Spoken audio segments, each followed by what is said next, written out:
सोनाईकडून दक्षिण सोलापूर पत्रकारांच्या पाल्यांना शैक्षणिक साहित्याचे वाटप।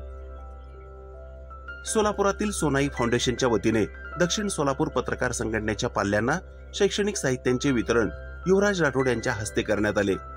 यावेळी व्यासपीठावर मंद्रुप पोलीस ठाण्याचे पोलीस उपनिरीक्षक राजकुमार ढांगे, सरपंच अनिता कोरे, लोकसेवा विद्यामंदिर व कनिष्ठ महाविद्यालयाचे प्राचार्य बसवराज कुमटेकर, हत्तरसंघचे उपसरपंच बिरप्पा गायकवाड, दक्षिण सोलापूर पत्रकार संघटनेचे अध्यक्ष पंचाक्षरी स्वामी, संघटनेचे सल्लागार अमोकसिद्ध लांडगे, महादेव देशमुख, भागीरथी देशमुख, अभियंता प्रवीण कुंभार, शिवशंकर देशमुख, प्रवीण राठोड, कृष्णा देशमुख आदी उपस्थित होते।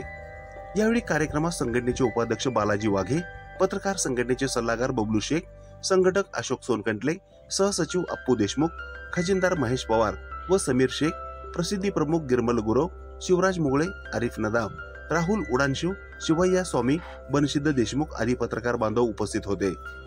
या कार्यक्रमाचे सूत्रसंचालन पत्रकार प्रभू पुजारी यांनी केले, तर आभार प्रसिद्धी प्रमुख अभिजित जवळकोटे यांनी मानले।